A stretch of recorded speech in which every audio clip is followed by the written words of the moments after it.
Selanjutnya yang posisinya juga berada di belakang yaitu WTS atau Water Temperature Sensor.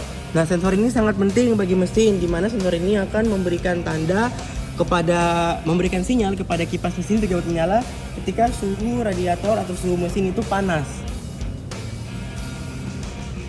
Selanjutnya saya tunjukkan CMP atau sensor camshaft position sensor, di mana sensor ini berada di bagian belakang mesin pada mobil yang sama yang fungsinya untuk menentukan posisi camshaft yang nantinya dapat diketahui posisi TMA pada masing-masing silinder. Ini posisinya. Selanjutnya di bagian depan mesin itu ada satu sensor, yaitu sensor CKP atau crankshaft position sensor. Nah, sensor ini berfungsi untuk menentukan posisi poros engkol yang dimana nantinya akan diperoleh data kecepatan putaran mesin atau RPM. Nah, selanjutnya di bawah intake manifold ini ada salah satu sensor di bagian dalam, cukup dalam juga sensornya di bagian belah sini. Nah, ini merupakan knock sensor. Knock sensor ini berfungsi untuk mendeteksi engine bila terjadi masalah knocking atau nyelitik. Bila terjadi knocking pada engine, maka ECU akan memperintahkan timing pengapian untuk dimundurkan sampai tidak terjadi knocking, kemudian dimajukan kembali. Baik, yang pertama saya akan menjelaskan fungsi dari MAP atau Manifold Absolute Pressure Sensor. Letaknya ada di sini. Berfungsi untuk mendeteksi tingkat kevakuman pada intake manifold setelah throttle body yang diakibatkan isapan dari mesin.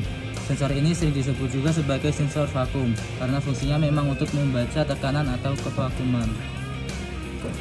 Yang kedua ada TPS atau Throttle Position Sensor. Letaknya ada di bawah sensor MAP, tepatnya ada di sini.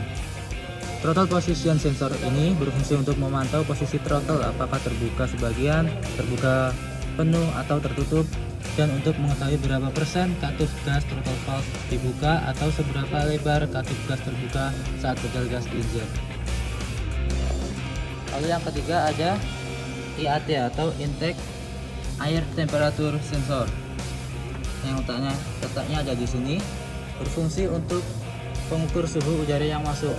Dari sinyal yang diberikan IAT sensor, ECU akan menemukan jumlah bahan bakar yang akan diinjeksikan berdasarkan suhu mesin yang terbaca. Lalu untuk yang keempat ada oksigen sensor. Di sini letaknya, yang sebagai berfungsi untuk mengukur kadar oksigen pada gas buang. Kadar oksigen ini akan menunjukkan tingkat emisi yang dihasilkan mesin. Dari kadar oksigen pada gas buang inilah nantinya dapat diketahui sempurna tidaknya pembakaran yang terjadi di dalam silinder. Di sini saya akan menjelaskan beberapa jenis aktuator. Pertama ada injektor. Injektor memiliki fungsi untuk menyemprotkan atau mengaburkan bensin ke dalam mesin atau ke dalam ruang bakar. Kemudian ada aktuator jenis ISC atau Idle Speed Control.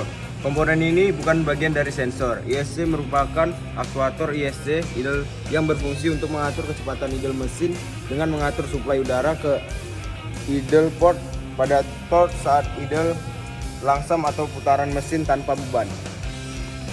Kemudian ada VSP atau EVAP, merupakan sensor yang berfungsi untuk membuka saluran uap mesin dari tangki melalui charge canister. Uap bensin dari tangki tersebut akan ikut terbakar dalam mesin.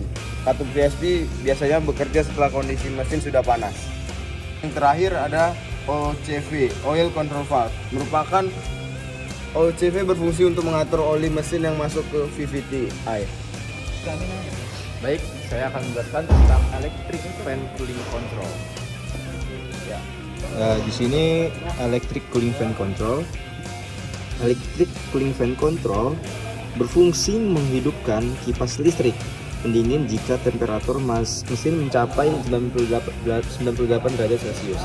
Selain itu juga sistem ini akan bekerja ketika sensor temperatur air pendingin rusak. Selanjutnya yaitu ada cut off AC system control di bagian sini tepatnya, yaitu berfungsi untuk mematikan AC mobil apabila temperatur mesin mencapai lebih dari 107 derajat Celcius. Selain itu, pada saat katup throttle dibuka lebih dari ketentuan dari kecepatan kendaraan, maka AC akan otomatis dimatikan.